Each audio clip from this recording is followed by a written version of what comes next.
다 함께 묵도하심으로 주일 예배를 드리겠습니다. 너희는 여호와를 만날 만한 때에 찾으라. 가까이 계실 때에 그를 부르라. 악인은 그의 길을, 불의한 자는 그의 생각을 버리고 여호와께로 돌아오라. 그리하면 그가 긍휼히 여기시리라. 아멘.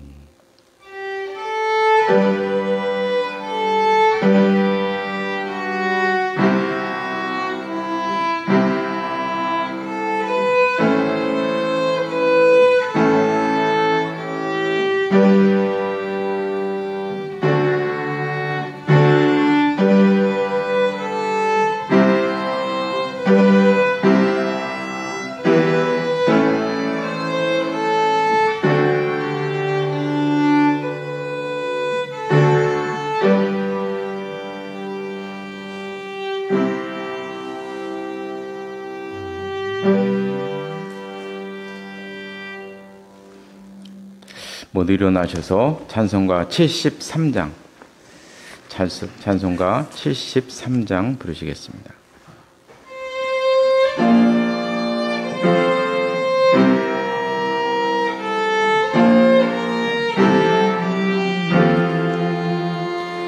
내 눈을 들어 두루 살피니 산악이라 날 돕는 구원 어디서 오나 그 어디서 하늘과 땅을 지은 여호와 날 도와주심 확실하도다. 주께서 나의 가는 곳마다 지키시며 졸지도 않고 깨어 계셔서 늘 지키네. 이스라엘을 지키시느니 쉬지도 않고 살펴주시네. 여호와 나의 보호자시니 늘 지키며 오른팔 들어 보호하시고 그늘에는 낮에는 해가 성치 못하며 또 밤에 달이 해치 못하네. 여호와 나의 영혼 지키사 돌보시며 내 모든 죄를 사해 주시고 늘 지키네. 이제로부터 영원 무궁히 주 나의 주를 지켜주시리. 아멘.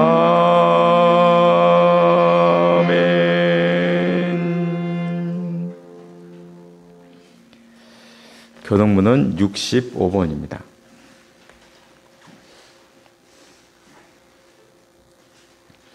교동문 65번 시편 149편 말씀입니다. 할렐루야. 새 노래로 여호와께 노래하며 성도의 모임 가운데에서 찬양할지어다. 이스라엘은 자기를 지으시고 말미암아 즐거워하며 시온의 주민은 그들의 왕으로 말미암아 즐거워할지어다. 춤추며 그의 이름을 찬양하며 소고와 수금으로 그를 찬양할지어다.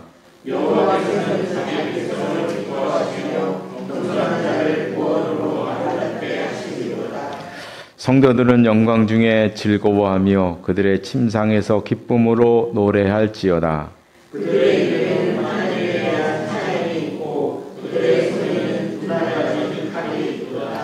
이것으로 문나라에 보수하며 민족들을 벌하며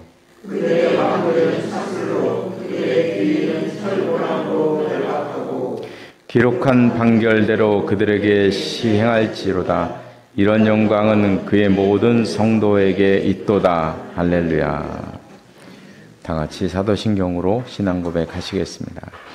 나는 전능하신 아버지 하나님 천지의 창조주를 믿습니다.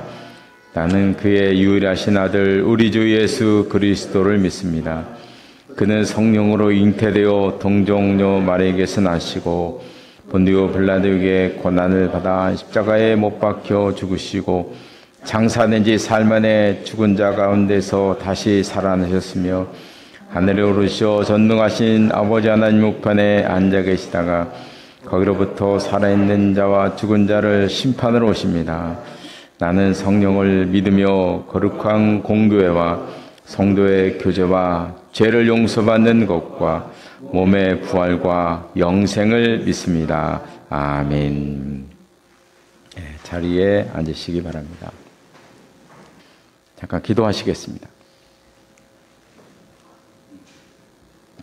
하나님 아버지, 지난 한 주간 동안도 저희들을 보살펴 주셔서 아무런 연고 없이 지내게 하시고 이렇게 함께 모여 예배드릴 수 있도록 인도하시니 감사를 드립니다.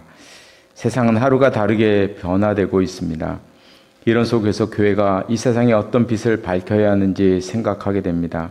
한국교회가 있는 자리에서 우리 예수님의 말씀대로 소금과 빛이 되어 살게 하시고 그래서 이 나라와 지역사회를 든든히 세워갈 수 있도록 인도하여 주시옵소서.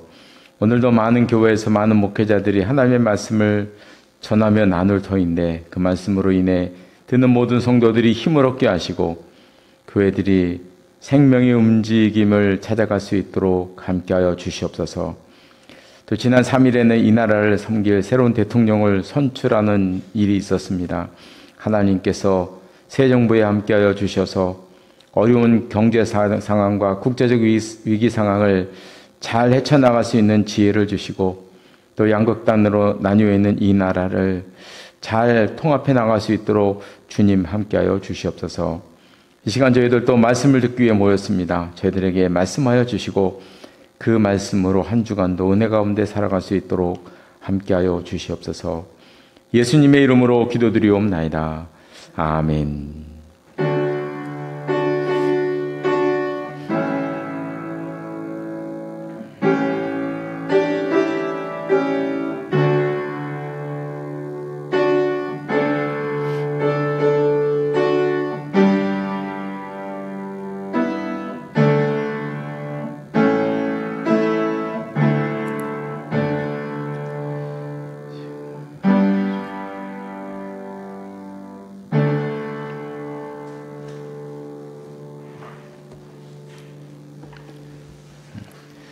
오늘 주시는 하나님의 말씀은 구약성경 출애굽기 3장 말씀입니다. 구약성경 84쪽에 있습니다.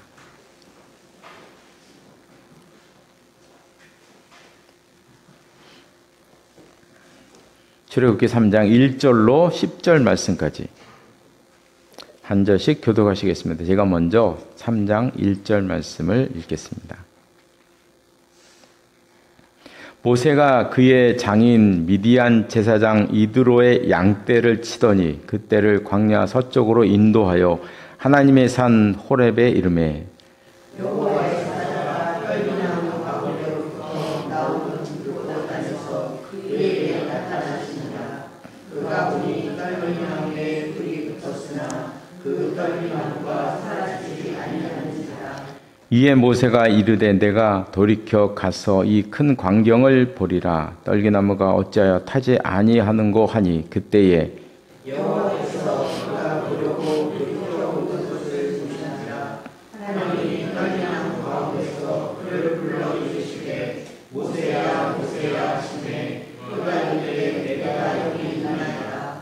하나님이 이르시되 이리로 가까이 오지 말라. 내가 선 곳은 거룩한 땅이니 내 발에서 신을 벗어라.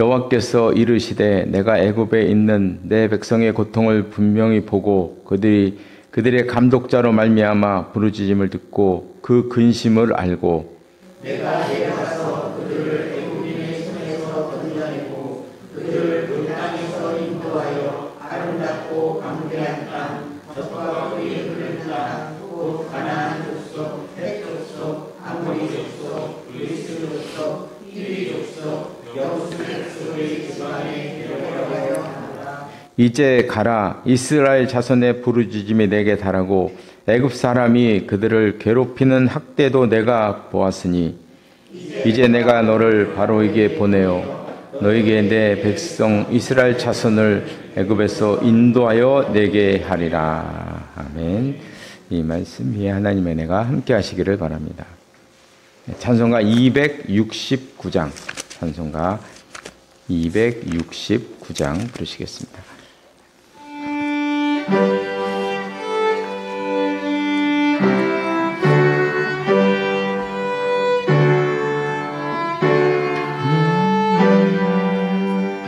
그 참혹한 십자가에 주 달려 흘린 피 샘물같이 늘러서 죄 씻어주시네. 값없어도 나와서 내 죄를 보하면 흰 눈보다 더 이도록 참성결 얻으리. 나 믿노라 그 보혈 공로를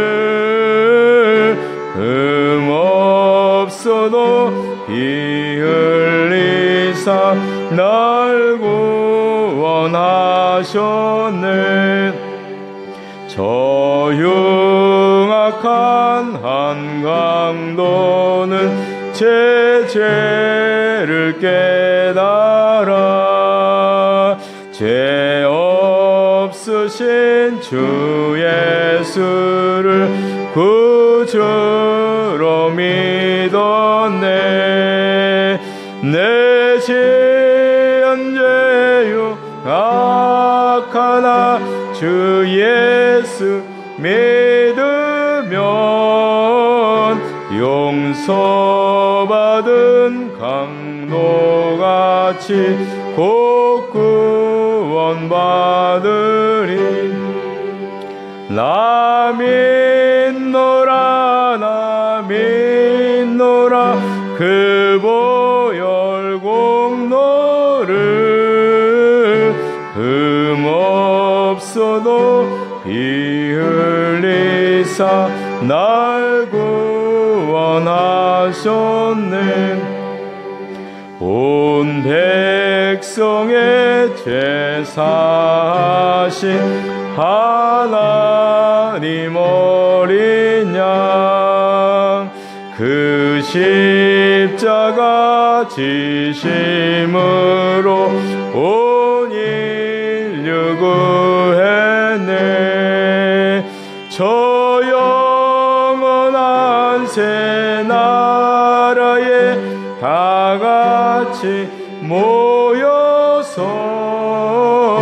금고문고 한곡조로 새 노래 부르리. 나 믿노라 그 보혈 공로를 흠없어 앞서 높이 흘리사 날 구원하셨네.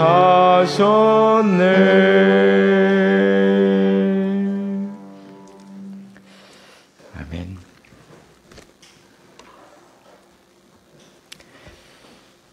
모세를 공부하고 생각을 하다 보면 늘 궁금한 것이 하나가 있습니다. 그것은 모세가 자신이 히브리 사람이라는 것을 언제 알았을까 하는 것입니다.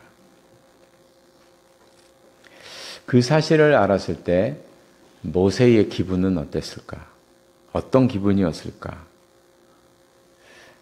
바로의 공주가 친어머니가 아니고 어린 시절 젖을 먹여주던 이스라엘의 유모가 친어머니임을 알았을 때, 그리고 자기가 노예 민족인 자기가 부리던 그 히브리 민족이 자기 민족이다라는 것을, 그 노예의 피가 내 몸에 흐르고 있다는 사실을 알았을 때 모세는 아마 적지 않은 충격을 받았을 것이고, 또 적지 않은 기간 동안 방황했을 것이다 하는 것을 우리가 그저 쉽게 짐작을 해볼 수가 있습니다. 우리가 읽지 않았지만 2장 11절과 12절에 보면 여기 나오는 또 모세를 보면 11절은 모세가 장성한 후에 30살 넘었고 시기상으로 그래 30대 후반쯤 됐을 것으로 보는데요. 그러니까 10절과 11절 사이에는 벌써 한 39년이라는 세월이 흐른 거죠. 그동안 궁궐에서 이제 왕자로 살았던 모세가 장성했어요. 장성한 후입니다. 이때 11절과 12절의 모습을 보면, 그러니까 히브리 사람을 막 치고 있는 애굽 사람을 보고 막 분노해서 그 애굽 사람을 죽인 다음에 모래에 감추는, 그 동네는 그 사막이 많아가지고 사람 여기서 모래에 감추면은 아무도 모른답니다. 그냥 끝난대요. 그런 동네인데, 그러니까 모래에 갖다 이제 감춘 거죠. 그래서 우리가 이 모습을 보면 이 당시 모세는 이미 상당한 민족의식을 가지고 있었다는 것을 우리가 짐작해 볼 수가 있습니다. 사실 군사들이 이스라엘 사람들을 학대하는 것을 보았는데 이 일은 이게 특별한 일이 아니에요, 사실. 이건 항상 일어나는 일입니다. 그 당시에는 항상 일어나는 일, 매일매일 일어나는 일이라고 봐야 되죠. 애굽 사람이, 보면 애굽 사람 그런데 아마 이 군사 아닐까요? 그렇죠? 군사겠죠. 부리는 군사라고 우리가 볼 수가 있는데, 노예인 히브리 민족을 쳤다. 이거야 늘상 일어나는 평범한 일들인 것입니다.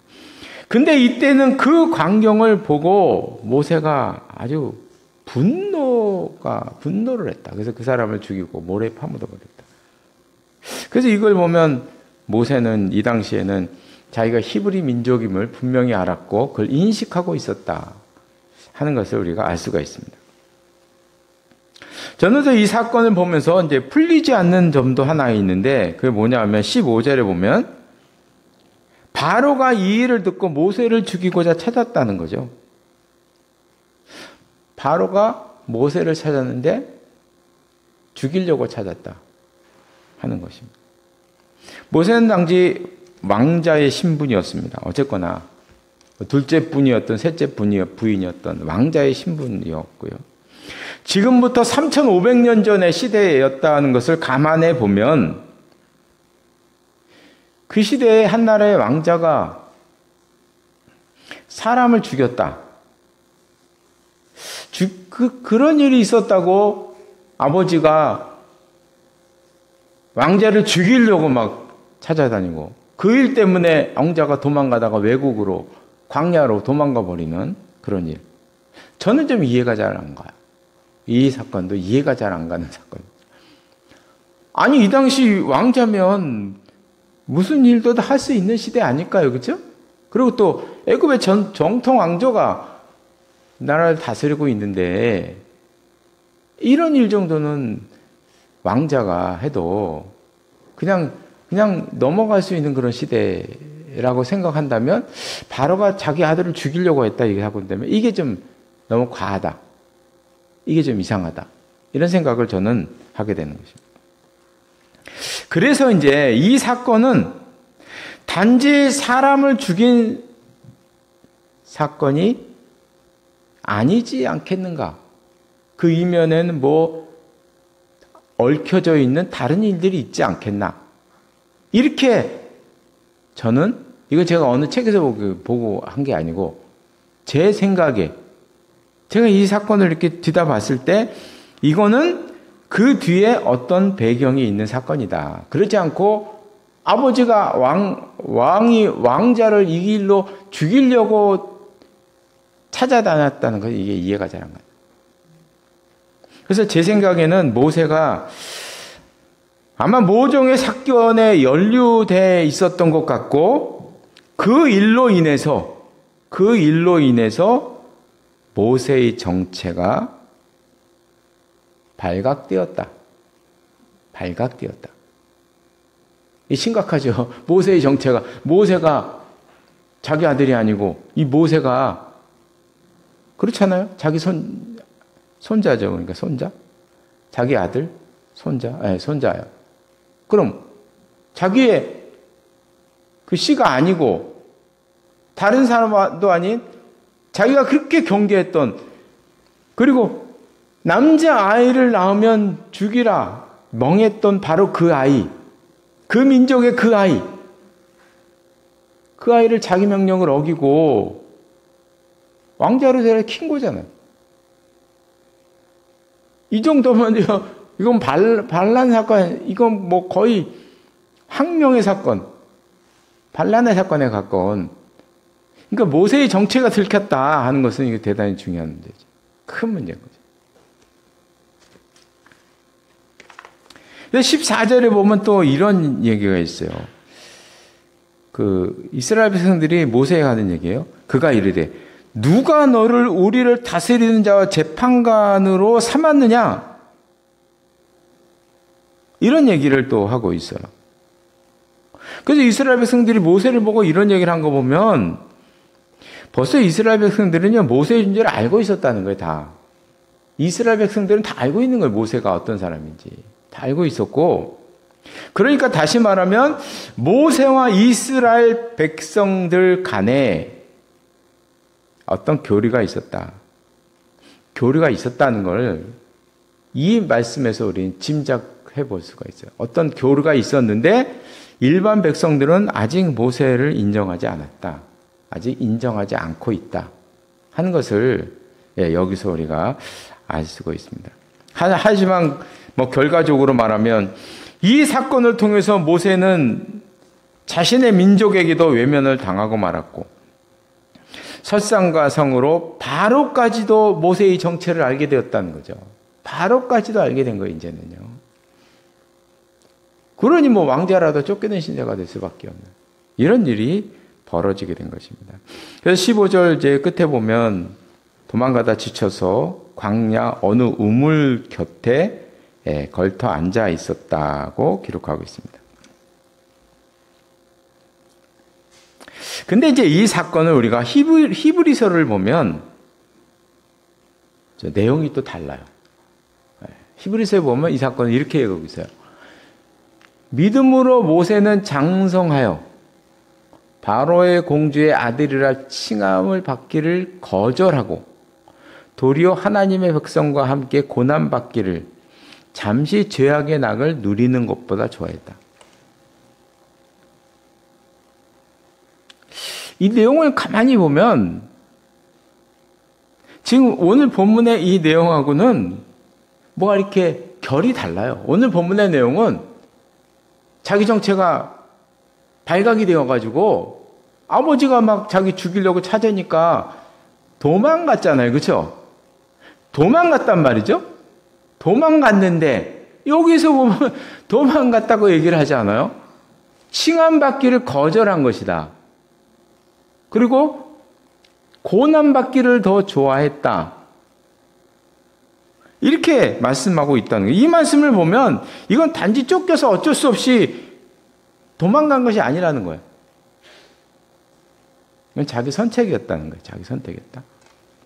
그러니까 요 말씀을 다시 한번 이렇게 생각해 보면 이 사건에도 불구하고 당시 모세는 자기가 마음만 먹으면 왕자로 궁전에서 살 수 있었다는 얘기예요. 살 수 있었다는 얘기예요. 자기 주의를 유지하며 살 수 있었다는 거죠. 그러니까 모세가 광야로 나간 것은 자기 선택이었다. 이렇게 말씀하고 있는 거예요. 여기 히브리서에서는요. 그래서 이 말씀의 근거로 한번 우리가 생각을 해보면 모세하고 모세의 어머니 바로의 딸하고 바로에게 용서를 구하면 다시는 안 그러겠습니다. 그리고 이제 용서를 구하면 우리가 왕자라는 이 신분을 생각하면 어떤 벌은 받겠죠. 그렇죠? 벌은 받을 수 있을 거예요. 직책에서 외면당하고 이런 거는 있었을 거라고 생각. 그러나 충분히 묻어둘 수도 있는 사건이었다는 것이죠. 그러니까 모세 입장에서는 이전처럼 충분히 편안하게 왕자로 살 수 있었다는 거예요. 충분히 아버지에게 용서를 구하고 그 어머니도 같이 가서 용서를 구했다면 유지할 수는 있었다는 거예요. 그런데 모세는 믿음으로 포기했다는 거예요. 왕자의 신분을 포기했다. 이거 히브리서에서 우리에게 그렇게 말씀하고 있습니다. 그래서 당시 모세는 이제 세 가지를 버렸죠. 하나는 왕자의 신분을 버렸고, 또 하나는 자기가 그렇게 지금까지 몸담고 지냈던 애굽의 민족을 버렸고, 또 하나는 애굽의 종교까지도 버린 거죠. 다 버린 것입니다. 이 일로 인해서 모세는 40년을 광야에서 지내게 됩니다. 그래서 오늘 본문 말씀도 이제 가만히 보면 앞에 있는 2장 25절과 3장 1절 사이에는 또 40년이 지난 거예요. 이게 지금 모세의 인생은 점프를 하고 있어요. 2장 10절에서 12절 사이에도 한 40년의 시간각이 있는 거고요. 지금 2장 맨 끝에부터 3장 1절까지도 벌써 40년 시간 간격이 있는 거예요. 그 사이에 궁궐의 40년 세월, 광야 40년 세월을 성경에서는 다 빼먹고 있어요. 다 우리의 그냥 상상에 맡겨둬요. 네, 다 빼먹고 있어요. 그렇게 이제 흘러가고 있습니다. 모세는 40년간 궁궐에서 살았던 사람입니다. 궁궐 생활에 익숙했던 사람입니다. 그런 사람이 하루아침에 광야 생활한다는 것은 쉬운 일이 아니에요. 이건 이스라엘 백성들이 나중에 출애굽에서 광야 생활을 할 때의 모습을 보면 알 수가 있어요. 그들은 시마다 때마다 불평을 했다는 거죠. 물이 없다고 불평해, 먹을 것이 없다고 불평해, 힘들다고 불평해. 그것이 이스라엘 백성들의 삶이었잖아요. 아마 모세도 백성들보다 더 적응하기 힘들었을 것이다. 그 40년 동안. 네. 이렇게 우리가 예상해 보게 됩니다. 그럼 여기서 우리가 이제 3장 1절 앞에 나와 있는 그 40년, 생략된 40년의 세월. 하나님께서 그 40년 동안 모세를 광야에서 살게 하신 이유가 도대체 무엇이었는가? 그걸 우리가 좀 생각해 볼 필요가 있어요. 전에 우리가 하나님께서 모세를 40년 동안 궁궐에서 살게 하신 이유를 잠깐 생각했었는데, 그 광야에서 40년을 살게 하신 이유가 무엇이었는가? 그 이유는 사실 우리가 어렵지 않게 찾아볼 수가 있어요. 첫 번째는 예전의 습관을 바꿔야 되니까. 모세는 40년 동안이나 애굽에서 살면서 애굽의 종교에 물들었고 애굽의 문화에 물들었고 그의 삶 속에 살았던 사람이죠. 40년 동안. 그러면 당시의 모세는 그 마음에는 애굽의 생각이 꽉 차 있다고 봐야 돼요. 애굽의 종교와 그 타락한 문화, 그 추잡한 종교 의식, 이런 것들이 몸에 다 배어 있는 상태였다고 우리가 볼 수가 있는 것입니다. 그러니까 애굽의 사상이 그의 몸과 마음을 다 지배하고 있었다. 이런 상태로 하나님을 올바로 섬기는 것도 힘든 것이고요. 지도자로 이스라엘을 인도한다? 이건 불가능한 일이죠. 이런 상태로 어떻게 인도를 하겠습니까? 마음에 부처의 형상이 새겨져 있으면 하나님도 부처 비슷하게 섬기고요. 마음에 무당 형상이 있으면 하나님도 무당처럼 섬기는 것입니다. 그게 우리나라의 문제잖아요. 그죠? 그거는 그렇습니다. 하나님을 제대로 알려면 먼저 이런 것들을 지워야 하는데, 그래서 하나님께서는 모세를 광야로 보내신 것이다. 40년 동안 그런 습관과 그런 생각을 다 빼내신 것이죠. 두 번째 이유는 이스라엘 백성들보다 먼저 광야에 적응하게 하셨다. 한번 이런 생각을 한번 해보면 알 수가 있어요. 만약에 모세가 광야 생활을 하지 않고 40년 전에 왕자의 몸으로 이스라엘 백성들을 이끌고 광야로 나갔다면, 광야에서 이스라엘 백성들을 이끌기가 매우 힘들었을 것이다. 왜냐하면 자기 자신도 광야에 적응이 안 됐는데, 그 광야 생활이 보통 힘든 생활인가요? 네. 지금 자기도 광야 생활 적응하기도 힘든데 어떻게 백성들을 인도하냐는 거죠. 어떻게 인도할 수 있느냐? 그러니까 하나님께서는 모세로 하여금 먼저 광야를 경험하게 하셨다는 것이죠. 그 생활에 완전히 적응하게 하셨다. 그래서 보면 모세가 광야에서 산 40년의 세월은 이 모세가 궁궐에서 생활했던 40년의 기간하고 똑같습니다. 기간이 똑같아요. 40년. 40년은 지내야 애굽의 것이 다 빠지면서 광야 생활에 적응할 수 있다는 거죠. 세 번째, 이게 대단히 중요한 내용입니다. 대단히 중요한 내용이에요. 광야의 지형을 알게 하셨다. 모세는 양을 몰고 다니면서 광야를 다 다녀버렸어요. 오늘 보면 1절에 보면 그 모습이 나와요. 1절에 보면 모세가 그의 장인 미디안 제사장 이드로의 양떼를 치더니 그떼를 광야 서쪽으로 인도하여 호렙산에 이르렀다. 모세는 40년 동안 양을 치면서요, 양을 몰고 다니면서 이 광야, 신의 광야, 그 신광야, 그 광야 지역을 안 다녀본 데가 없어요. 한 번 간다고 아나요? 그게 아니잖아요. 그죠? 40년 동안 돌아다니면서 광야 지형을 알게 됐다는 거죠. 지도자가 지형을 알고 있었다는 것은 대단히 중요한 일입니다. 만약에 지도자가 길을 몰라, 그럼 어떻게 될까요? 한참 우리가 너무나 잘 아는 그런 내용들이잖아요. 이 길이 아닌가벼? 네. 군사들을 이끌고 저 산을 정복하라 그래서 산 꼭대기까지 올라갔더니 지도자가 이런 말을 해요. 여기가 아닌가벼? 저쪽인가벼? 그럼 예. 그럼 끝나는 거죠, 전쟁은. 전쟁은 끝나는 것입니다. 저는 모세가 광야에서 양이나 몰고 다니던 모습을 생각해 봅니다. 먼지 풀풀 날리면서 양떼를 이끌고 40년 동안 돌아다니던 그 모세의 모습을 이렇게 생각을 해보면,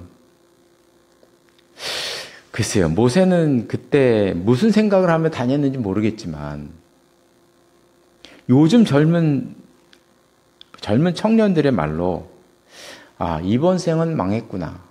이런 생각 안 할까요? 거기서 무슨 희망이 있고 소망을 보겠습니까? 양치며 즉 광야를 돌아다니는 모세를 생각해 보면 거기에 무슨 소망이 있고 무슨 희망이 거기에 있겠어요. 모세의 입장에서 정말 젊은이들 말대로 이번 생은 내가 망했구나 이런 생각을 할 수밖에 없는 것입니다. 그저 허송세월하는 것처럼 느꼈을지 모르고 자기 자신이 한심하게 느꼈을 거라고 생각해요. 내가 양치며 살려고 저 궁궐에서 40년 동안 왕자 노릇하면서 뭐 굴림했겠어요. 그 군사학도 배우고 전에 말씀드린 군사학도 배우고 모든 가진 학문을 다 배운 거죠. 그리고 그는 또 군대 장관이었어요. 40살이면 왕자가 40살 됐으면 수많은 전쟁들 치루었던 그 경험이 있는 것이라고. 자기는 전쟁터를 누비던 장군이었고 한 나라의 그 왕자였는데 지금 그 뭡니까 40년 동안. 자기 자신의 인생이 한심했을지도 모른다 생각해요. 그런데 놀라운 것은 허송세월처럼 보였던 그 40년이 모세를 지도자로 세우기 위한 하나님의 훈련이었다. 지형을 알게 하기 위한. 놀라운 일 아니겠습니까? 그렇죠? 또 재밌는 거는 지도자로 광야에서 살았던 시간도 40년이에요. 40년을 경험해 본 사람이에요, 모세는. 그 지역에 수많은 민족이 살고 있고 그들의 속 사정들을 다 알고 있는 사람이에요.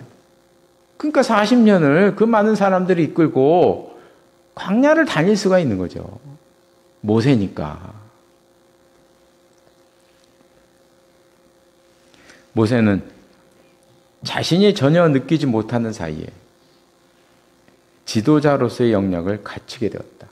그래서 광야도 하나님의 훈련 도구였다 하는 것을 우리가 느낄 수가 있습니다. 이제 말씀을 마치겠습니다. 우리는 모세의 일생을 보통 세 시기로 구분을 하는데 너무나 뚜렷합니다. 첫 번째는 40년은 궁궐에서 왕자로 살았고, 그 다음 40년은 도망자로 광야에서 양치기로 살았고, 나머지 40년은 이스라엘 백성들의 지도자로 이스라엘 백성들을 이끌고 40년을 광야에서 살았던 사람입니다. 모세가 광야에서 지낸 기간을 모두 합하면 무려 80년입니다. 저는 이 모세의 일상을 이렇게 생각을 해보면 재미있는 사실을 알게 되는데, 모세는 자신의 길을 자기가 선택한 적이 거의 없다는 점이에요. 글쎄, 뭐 궁전에 들어가서 왕자를 된 거 자기가 선택했나요? 아니잖아요. 80년 동안 자기가 광야에서 살 것이라는 생각을 해본 적이 있나요? 없잖아요. 이스라엘 지도자로 애굽을 이끌고 내가 광야로 다시 나올 것이다. 그는 그런 생각을 해본 적이 없는, 그런 선택을 해본 적이 없는 사람.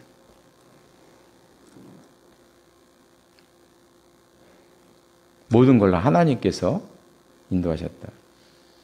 사실 이런 것을 보면 이런 사실도 우리들도 좀 우리가 지금까지 살아온 생활을 이렇게 듣다 보면 참 비슷한 것 같아요. 우리 인생에서 중요한 일들은 내 의지와 상관없이 이루어지는 일들이 너무 많은 거예요, 사실 알고 보면. 너무 많아요. 내가 한 것 같지만 알고 보면 다른 게 다 돼 있어요. 돼 있는 상태에서 돼 있는 거예요. 하나님의 주권에 의해서 형성된 것이 너무 많다는 것이에요. 가장 중요한, 전에도 말씀드렸지만, 부모도 내가 선택한 적이 없잖아요.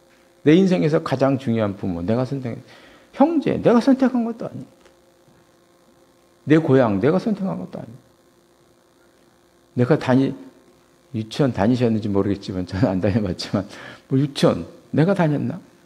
초등학교까지. 내가 그 초등학교 다니고 싶어 다녔나? 아니잖아요. 내 인생에서 알고 보면 중요한 것들은 다 내 의지와 상관이 없어요. 상관없이 다 이런 일들. 그러나, 그렇게 해서 살아온 인생이 무의미한 것이 아니다. 한 모세를 보면 허송세월을 했던 것 같은 40년의 광야 세월이 너무나 중요한 이 모세에게 하나님께서 지도자를 세우기 위해서 너무나 중요한 것들을 훈련시켰던 그런 삶이었다는 거죠. 자기는 내 인생은 이제 끝났다 이렇게 생각했을지 몰라도 하나님께는 그것이 아니었다는 거죠. 이거는 우리의 삶도 마찬가지일 것입니다. 우리의 삶 자체도 훈련이었던 것이 많았을 거예요. 나도 모르게 그것이 훈련이었구나. 알고 보니 그 훈련이었구나. 그래서 우리가 우리 인생을 뒤돌아보면서 그런 의미를 찾아볼 수 있는 우리 모두가 되시기를 바랍니다. 기도하시겠습니다. 하나님 아버지, 모세가 40년 동안 광야에서 모래먼지 속에서 양 치는 일을 했는데 그 모래먼지 폭풍 바람 속에서 양을 치면서 얼마나 자기가 초라하고 자기 인생이 보잘것없고 한심하게 생각했을까 생각을 해봅니다. 그러나 정말 아무 소용이 없을 것 같았던 바로 그 생활이 하나님께서 모세를 이스라엘 지도자로 그리고 40년 동안 이스라엘 백성들을 광야에서 인도하시기 위한 그런 역량과 능력을 갖추기 위한 하나님의 훈련이었고 하나님의 섭리였다는 것을 우리가 보았습니다. 우리의 인생도 정말 아무 의미도 없는 그런 것 같았지만 그러나 그 속에는 하나님의 섭리가 있고 훈련이 있었다는 사실을 우리가 깨닫게 하시고 우리 인생 속에서도 하나님께서 바라시고 원하시는 그 모든 것들이 우리 인생, 우리의 삶 속에 담겨 있다는 것 다시 한번 생각하여서 의미를 새기는 저희들의 삶이 될 수 있도록 인도하여 주시옵소서. 이 모든 말씀 예수님의 이름으로 기도드리옵나이다. 아멘. 모두 일어나셔서 찬송가 419장 부르시겠습니다.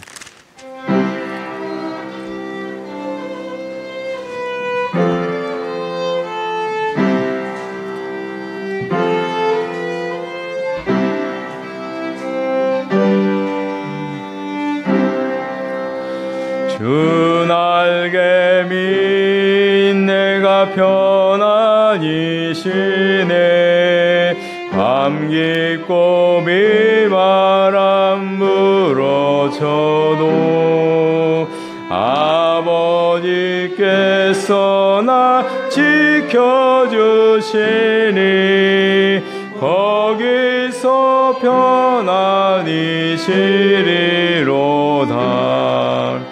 주 날개미 평안하다. 그 사랑 끊을 자니뇨. 주 날개미 내쉬는 영혼 영원히 거기서 살리. 주 날개미 나의 피난처 되니 거기서 쉬기를 원하노라. 세상이 나를 위로치 못하나 거기서 평화를 누리리라. 주 날개미 평안하다. 그 사랑 끊을 자니뇨. 주 날개미 내쉬는 영혼 영원히 거기서 살리. 주 날개미 참된 기쁨이 있네. 고날뿐 세상 길 가는 동안 나 거기 숨어 돌보 받고 영원한 안식을 얻으리라. 주 날개미 평안하다. 그 사랑 끊을 자니뇨. 주 날개미 내시는 영혼 영원히 거기서 살리. 기도하시겠습니다. 지금은 우리 주 예수 그리스도의 은혜와 하나님 아버지의 극진하신 사랑하심과 성령의 교제하심과 교통하심이 이 자리에 나와서 예배드린 귀한 하나님의 사람들과 가정과 기업 위에 항상 함께 하시기를 간절히 축원하옵나이다. 아멘.